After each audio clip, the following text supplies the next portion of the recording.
سلام كمي كأنخاتكم لو معلتي كم تستلم ده حدا وراي كنا وقعنا توراي تبتقراي زلو حدا خناتاتي كل الزراول زلو بدعمي نسبات مشغل خوين دلو زناي مخات زبال حقي زناي مخات حقي بتحسطو يخون بملكعو بتكباراونتو نبزحات قدات زمز خوين سلازترخبه بزحات سوات نخشاقلو بزحات سوات نخفناقلو هزب عدو قديفو نخسدت مخنيات زغوني ስለዚህ ናይ ዝሕግዚ መሰረታዊ ባህርን ትሕዝቶን ታሪኽን ብዝተወሰነ ደረጃ ክነውግዕ ይግባእ በብዘለናሉ እውን ክነውግዕሉ ይግባእ ማለት እዩ ብመሰረቱ እዚ ሕግዚ ብጣዕሚ ጨካን ሕጊ እዩ ሰባት ስለ ዘይተጋደሉ ጥራሕ 15 ዓመት 10 ዓመት ክእሰሩ ጥራሕ ዘይኮነስ ዕድመ ልክዕ ክእሰሩ ዝገብር እዩ ኣብ ልዕሊኡ ብስሩ እውን ክሻብ ናይ ቅትለት ስጉምቲ ዘውስድ እዩ ኣብ ልዕሊኡ ሕጊ ንድሕሪት خيدو أي سرح نزبل نحجة منجستي برينسيبل الله صفت نايتي بحجة منجستون الله أبزخون يكون علم لخاو حجون زسرحي حجنا دحريت أي ملسن بفلاي نايجبن حجن دحر كوينو دحريت كملس أي خلنا نزول والله نحجة سمايا مالتي بزخون من قدي بناي سيفيل قداي بنايجل قداي أي نبرت زي ما ساسلو نايجل قداي زي ملسكو عن تقوينو نتي تخصصي ويك عن تتوجد أي زتكم بزخون من قدي ካብ ወፃኢ ብዝኾነ ይኹን መንገዲ ሕጊ ንድሕሪት ከይምለስ ዝገብር ኣሰራርሓ ኣሎ እዚ ከዓ ናይ ባዕሉ ዝኾነ ናይ ሕጊ ፍልስፍና ኣለዎ እዩ ሰሙያ ሕጊ ከም ዝብልዎ ማለት እዩ ስለዚ ኣታት መሰረት ገይርና ክነውግዕ ዝግባእ ናይቲ ሕጊ መበገሲ ኸታ እዩ እዞም ሰባት ከምዚ ዓይነት ጨካን ሕጊ ከውፁ ሎሚ ናይ መጀመርኦም ድዩ ወይስ ቀደም እውን ከምኡ ይገብሩ ነይሮም እዮም ዝብል ካብ ተፈላለዩ መፅሓፍቲ ካብ ተፈላለዩ ሰባት ካብ ዝሰማዕናዮም ካብ ዝረአናዮም ክነውግዕ ይግባእ በብዘለናዮ ማለት እዩ ምክንያቱ ብዙሕ ሰብ ኣነ ዝመስለኒ ንኣይ ሓዊሱ እዞም ሰባት እዚኦም ኣይንፈልጦም ዘይንፈልጦም ሰባት ብሙዚቃ ተሸፊና ብጭርሖ ተሸፊና ዘይናይና ፀላእትና ኣብ ዝባና ን50 ዓመት ሕማም ዝተሸከምና ሰባት እዩ ዝመስለኒ እዚ ክብል ዝኸኣልኩ እንታይ እዩ ናይዚ ነገር እዚ መበገሲ ነቕርብ እዞም ሰባት በረኻ ምስ ወፁ መጀመርያ ፅቡቕ ሓሳብ ነይርዎም እዩ ዝብል ግምት እዩ ዘለኒ ፅቡቕ ሓሳብ ነይርዎም ግን ከዓ ሻዕብያ ተረኪቡ ብሻዕብያ ዝነበሮም ስምምዕነት ቶም ንትግራይ ፅቡቕ ሓሳብ ዝነበሮም ሰባት ምስ ጠፍኡ ንንስሑልን ዝመሳሰሉን ሰባት ብናይ ሻዕብያ ኮንስፓይረሲ ብናይ ሻዕብያ ናይ ምቕታል ትእዛዝ ምስ ተወገዱ ድሕሪኡ ዝመፀ ናይ ሕወሓት ጉጅለ ብንስሓት ዝሽፈር እዩ ንስሓት ከም ድሌቶም ዝገብሩ ቅድሚኦም ዝነበሩ ከም ዝበልክዎ ንንስሑል ዝመሰሉ ኣብ ልዕሊ ትግራይ ፅቡቕ ታሪኽ ፅቡቕ ክብሪ ዘለዎም ሰባት ንኽውገዱ ተገይሩ ድሓር ንሳቶም ኣብ ትግራይ ዘቕመጥዎ ዘንበርዎ ሕግታት ኣሎ ተመኩሮታት ኣሎ ካብኡ ግዜ ጀሚሩ ክንሪኦ እዩ ዝግባእ ማለት እዩ ንኣብነት ናይ መጀመርያቱ ናይ ፍቅሪ ሕጊ እዩ ፍቅሪ ተፈጥራዊ እዩ ከምቲ ዝፍለጥ ፍቅሪ ዝፈልጡ ሰባት ክዛረቡ ተለዉ ፍቅሪ ማለት ኣምላኽ እዩ ፍቅርስ ኢየሱስ እዩ ፍቅርስ ፈጣሪ እዩ ዝብሉ ሰባት ኣለዉ ብዓብዩ ማለት እዩ ከከም ሃይማኖቱ ፍቅሪ ማለት ዓብይ ነገር እዩ ዝብሉ ነገር ኣሎ ይኹን ዳ እምበር ሻዕብያ እኳ ዘይገበሮ ኣብ ናይ ሕወሓት ሕጊ ፍቅሪ ተኸልኪሉ እዩ ፍቅሪ ተኸልኪሉ ጥራሕ ዘይኮነስ ከፍቅር ዝተረኸበ ሰብ ይቕተል ነይሩ እዩ ከፍቅር ዝተረኸበ ሰብ ጥራሕ ኣይኮነን ንባዕሉ ሓልዩ ፅቡቕ ኣከዳድና ዝነበሮ ሰብ ወይ ከዓ ብዝኾነ መንገዲ ሽቶ ወይ ቫዝሊን ዝተቐብአ ሰብ ኣንፀባሪቑ ተባሂሉ ብሕጊ ዝሕተተሉ ኣድላይ እንተኮይኑ ዝቕተለሉ ኩነታት ነይሩ እዩ ኣብቲ እዋን ንሱ እዚ ሕጊ እዚ ኣብ ኩሉ ተጋድላይ ንክሰርሕ ተገይሩ እዩ ሰባት ፍቅሪ ዝበሃል ንክፀልኡ ጓል ናብ ወዲ ወዲ ናብ ጓል ከይትቐርብ ዝገብር ሕጊ ኢ ተፈጥራዊ ዝኾነ ሕጊ ኣውፅኦም ማለት እዩ ብቐቢሎም ብዙሓት ሰባት ኣጥፊኦም እዮም እቶም ሰባት ክጠፉ ተለዉ ፍቅሪ ኣፍቂርኩም ብዝብል ጥራሕ ዘይኮነስ ካሊእ ምክንያት እውን ገይሮም መበገሲ ገይሮም ካሊእ ፖለቲካዊ ምክንያት ከም መበገሲ ገይሮም ከም መምኽኔታ ግን ፍቅሪ ኣፍቂርካ አንፀባሪቕካ ጋዕስኻ ሰንቲርካ ዘይቆመልካ ብዝብል ሰባት የጥፍኡ ከም ዝነበሩ መዛግብቲ እውን የርእዩ እዮም በዓልቶም እውን ዝኣምንሉ እዩ ማለት እዩ በዓልቶም እውን ዝሕድዎ ነገር ኣይኮነን እዚ ኮይኑ ናሃለ እቶም መራሕቲ ግን ኣብቲ እዋን ንሱ ኣብ ዝተፈላለዩ ከባቢታት ይወልዱ ነይሮም ካብ ምፍቃር ሓሊፎምስ ይወልዱ ነይሮም እቶም ተጋደልቲ ኣፍቂርኩም ኢሎም ጓልን ወድን ብሓደ ከይትኹም ተሰዓዒምኩም ብሓደ ደቂስኩም ኢሎም ይቐትልዎም ነይሮም ብተቃራኒ ግን ንሳቶም ኣብቲ እዋን ቱ ቃልሲ ክጅመር ተሎ ከባቢ ዝወለድዎም ሰባት ኣለዉ በብኸባቢኡ ማለት እዩ ንሳቶም ቀዲሞም ዘፍቅሩ ቀዲሞም ዝወልዱ ተኻሊእ ተጋደላይ ግን ብዝተፈላለየ ምክንያት ብዘይረብሕ ምክንያት ፍቅሪ ምፍቃር ሕጊ ኮይኑ ፍቅሪ ዘይምፍቃር ማለት እዩ ብዙሕ ሰብ ንክጠፍእ ገይሩ እዩ እዚ መበገሲ እዚ መሓዝ የድልየና እዩ ድሓር እኳ ኣብቲ 74 ከባቢ ናብ ሳሕል ክኸዱ እንተለዉ ሻዕብያ ንምሕጋዝ እቲ ምስኦም ዝነበረ ሻዕብያ የፍቅር ንሳቶም ግን ፍቅሪ ተኸልኪሎም ዝነበሩሉ ኩነታት እዩ ነይሩ ስለዚ እዚኦምስ ልዕሊ ሻዕብያስ ኣረመኔታት ዝኾኑሉ ግዜ ነይሩ እዩ ማለት እዩ ምክንያት ፍቅሪ ዝበሃል ቅዱስ ነገር ስለ ዝኸልከሉ ሰባት ከይፋቀሩ ስለ ዝኸልከሉ ማለት እዩ ስለዚ ሽዑ ኣብ ሳሕል ሻዕብያ ፍቅሪ ፈቂዱ ናይ ሻዕብያ ወታደራት ናይ ሻዕብያ ተጋደልቲ እናተመራዓው እናተፋቀሩ እናሃለዉ ንሳቶም ግን ፍቅሪ ዝበሃል ነገር ከይህልዎም ተገይሩ ዘፍቀረ ከዓ ንክቅተል ንክእሰር ከምቲ ህዚ ወፂኡ ዘሎ ሕጊ ማለት እዩ ከምቲ ህዚ ናይ መኽቲ ሕጊ ኢሎም ወፂኦምዎ ዘለዉ ህዝቢ ትግራይ ከም ኣቕሓ ዝቆፅር ህዝቢ ትግራይ ከም ናታቶም ባርያ ዝቆፅር ባርያ ንምዃኑ ኩሉ ነገር ተኸልኪሉ ኩሉ ነገር ኮይኑ ዝዓበየ ዝበሃል ፍቅሪ እውን ክሻብ ዝኽልከል በፂሑ ማለት እዩ ስለዚ መበገሲ ምውሳድ ወሳኒ እዩ እዞም ሰባት እዚኦም ፍቅሪ እኳ ንምኽልካል እንድሕር ክኢሎም ፍቅሪ ካብ ምኽልካል ሓሊፎም እውን ዘፍቀረ ሰብ እንድሕር ይቐትሉ ነይሮም ሎሚ ዘይተጋደልካ ዝብል ናይ ባርያ ሕጊ እንተውፂኦም እሞ ነቲ ዘይተጋደለ ክንቀትሎ ኢና እንተኢሎም ዝገርም ነገር የብሉ ታሪኮም ምዃኑ እዩ ዘርእየና ስለዚ ታሪክ እዚ ዝመበገሲ እዚ ምርኣይ የድሊ እዩ ካሊእ ኣብ ናይ ካሕሳይ በርሀ መፅሓፍ ካሕሳይ በርሀ ማለት ካብቶም ናይ መጀመርያ ተጋደልቲ እዩ ካብቶም ዝነቑሑ ዝበሃሉ ኣብ ጀርመን እዩ ነይሩ ነዊሕ ግዜ ናይ ሕወሓት ታሪክ ዝብል ናይ እንግሊዝኛ መፅሓፍ ኣሎ ብዙሕ ኣብ ኢትዮጵያ የለን ካብ ደገ እዩ ሓደ ሰብ ዝለኣኸለይ ካብ ኣሜሪካ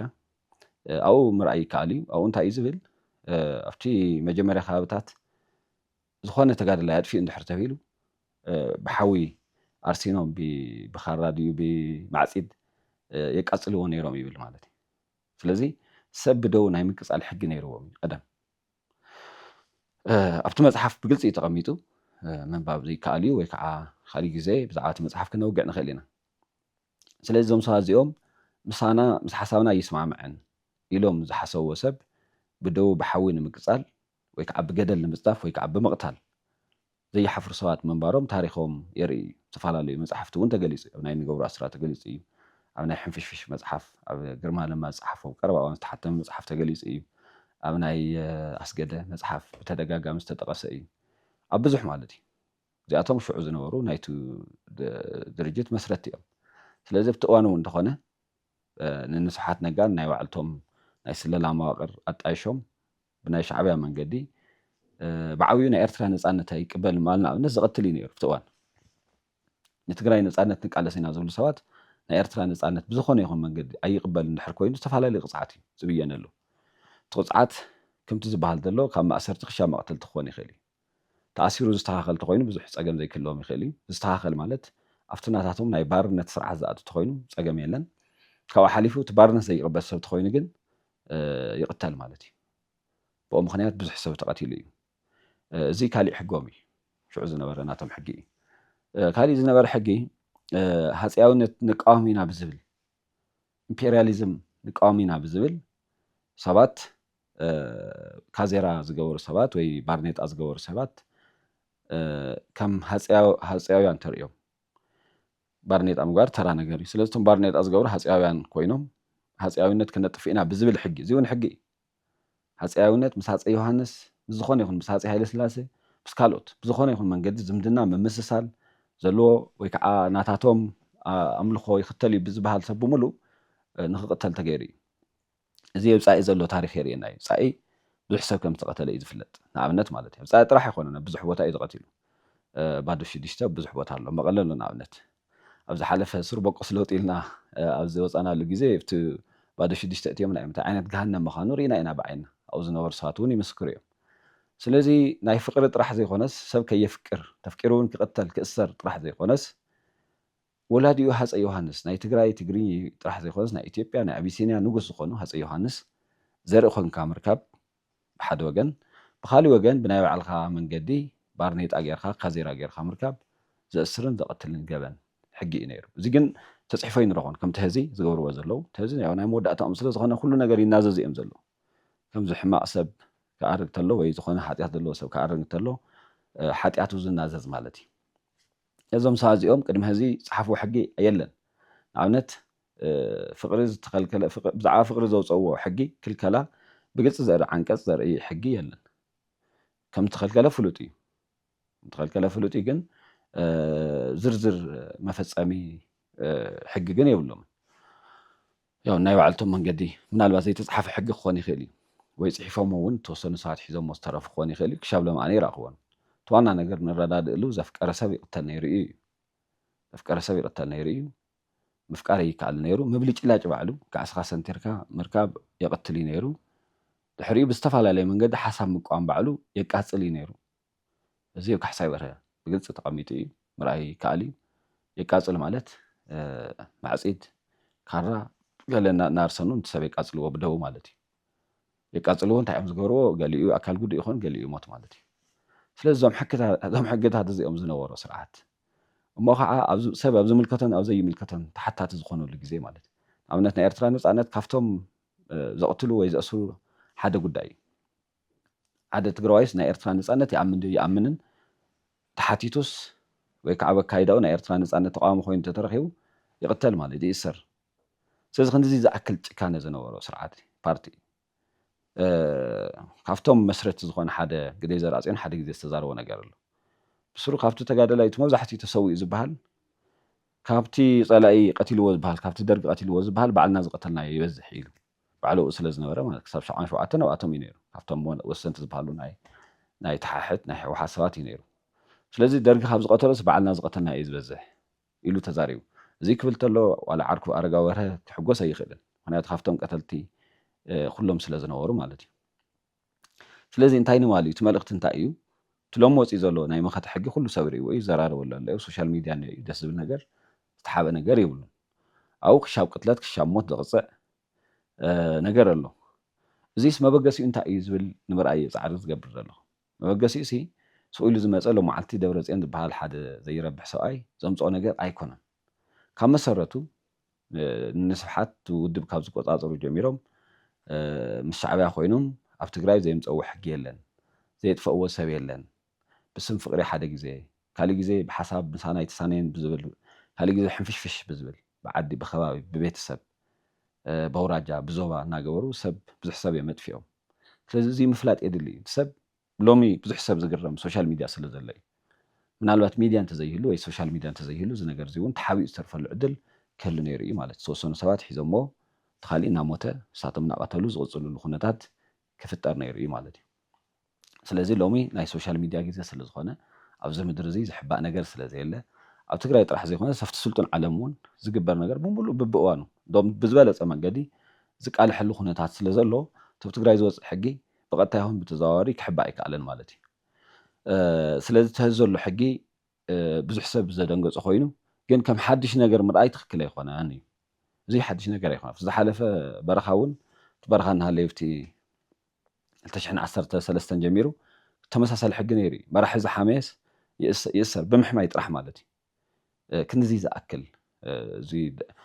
ምስቶም ድራኮንያን ዝበሃል ናይ ድራኮን ሕጊ ናይ ኣቴንስ ሕጊ ናይ ሃሙራቢ ዝበሃል ሕጊ ዝመሳሰል ማለት እዩ ንእሽቶን ጥፍኣት ዘጥፈ ይቀተል ንእሽቶን ጥፍኣት ዘጥፈ ብእምኒ ይቀተል ዝብል ብዙሕ ግዜ ኣብ ኣልሻባብ ከምዚ ገይሩ ብዝብል ኢና ሰምዖ ነይርና ስለዞም ሰባት እዚኦም ዝገብርዎ ነገር ካብ ኣልሻባብ ይገብሮ እዩ ካብ ዝብሉና ንላዕሊ ወይ ከዓ ዝመጣጠን ምዃኑ ሰብ ምፍላጥ የድሊ ናይዚ እውን ታሪካዊ መሰረት ምፍላጥ የድሊ ሎሚ ሕወሓት ስለ ዝጨነቆ ሕወሓት ክጠፍእ ስለ ዝበለ ሕወሓት ኣብ መንቀራቅሮ ስለ ዝኣተወ ጥራሕ ዘምፅኦ ግዜ ኣይኮነን ኣብ በረኻ እውን ኮይኑ ትቀደም ተመሳሳልቲ ሕግታት ሒዙ ዝመፀ ምዃኑ እዩ ዘርእየና ስለዚ እቲ ሎም መፂ ዘሎ ሕጊ ብትክክል ክንቃወሞ ዝግበአና እዩ ነዚ ናይ 21 ክፍለ ዘመን ኣተሓሳስባ ዝምጥን ኣይኮነን እቲ ዘሎ ናይ ህዝቢ ትግራይ ስነ ልቦና ዝምጥን ኣይኮነን ህዝቢ ትግራይ ክጋደል እንተልይዎ ናይ ቅትለት ሕጊ ክወፀሉ ግዴታ ኣይኮነን ምክንያቱ ኣብ ዝነበሮ ሰዓት መሬተይ ተወሪሩ ሉኣላውነተይ ተደፊሩ ደቂ ኣንስትዮ ተደፊረን መንእሰይ ተቐቲለ ብዘለ ሰዓት ናይ ማንም ፃውዒት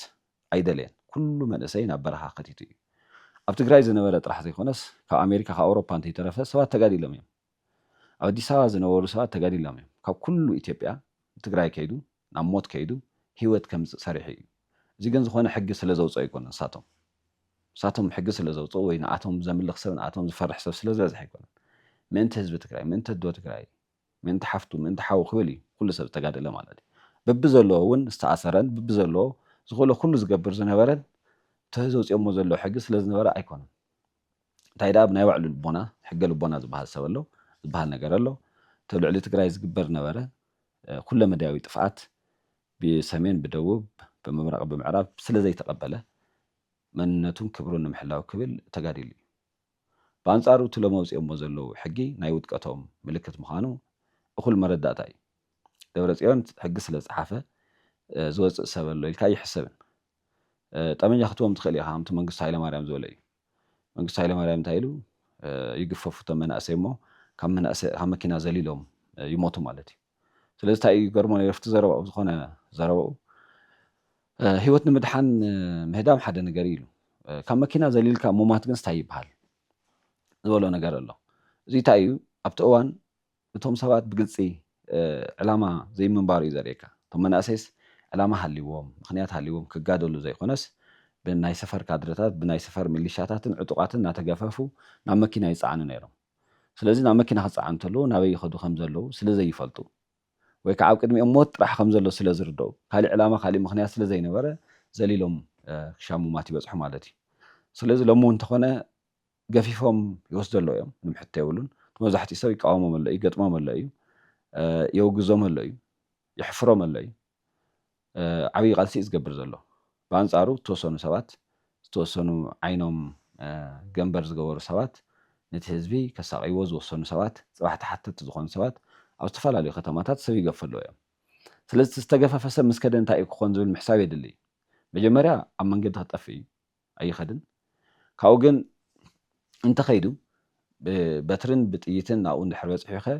ታዕሊ ምስ ወሰደ እቲ ጠመንጃ ምስ ተሸከመ እቲ ጠመንጃኡ ናብ መን እዩ ክትኩሶ ዝብል እውን ካሊእ ጉዳይ ምክንያቱ ኣይኣመነን ካብኡ ከዓቲ መብዛሕትኡ መንእሰይ ዝተምሃረ እዩ ካብቶም ጀነራላት ንላዕሊ ዝተምሃረ እዩ ካብቶም ዘገድድዎ ዘለዉ ጀነራላት ንላዕሊ ዝተምሃረ ዝነቕሐ ቲክቶክ ፌስቡክ ካልኦት ኢንስታግራም ሶሻል ሚድያ ፕላትፎርምስ ናርአየ ዝውዕል እዩ ስለዚ ናታቶም ምሩኽ ክኾን ኣይኽእልን ከምቲ ቀደም ንሳቶም ፍቅሪ ክኽልክሉ እንተለዉ እቲ መንእሰይ ምንም ዝሪኦ ነገር ስለ ዘየለ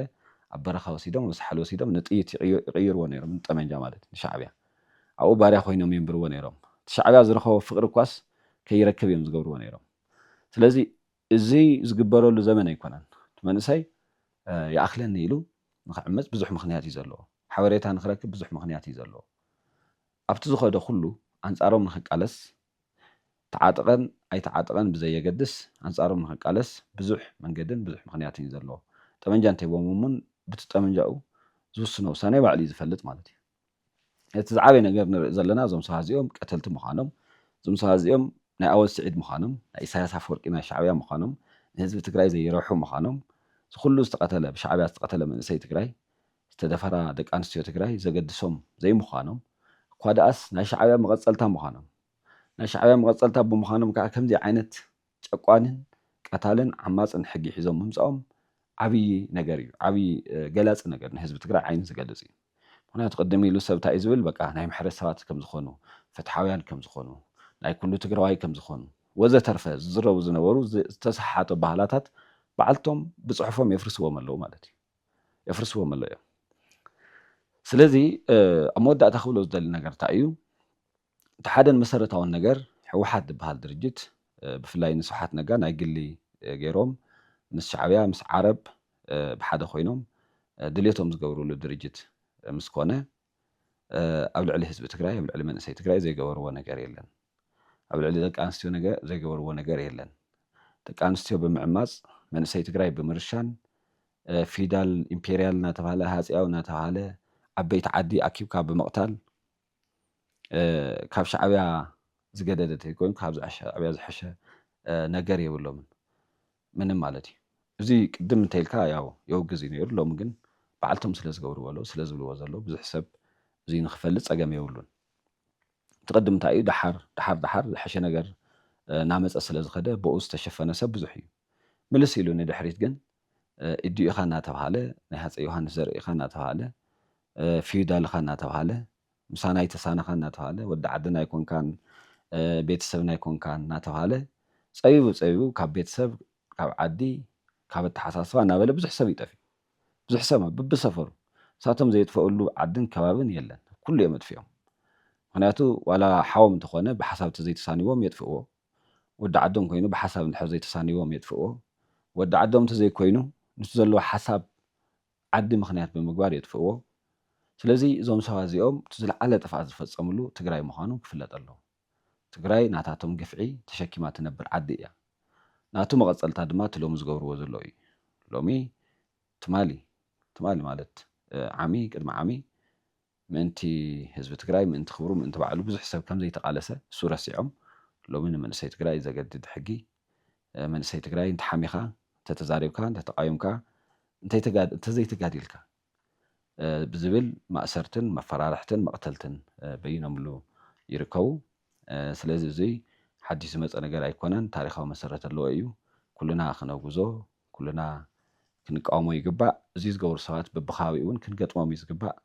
ተተኺኢሉ ናብ ሕጊ ክነቅርቦም ተዘይተኽኢሉ ባዕልና ክንከላኸል እዩ ዝግባእ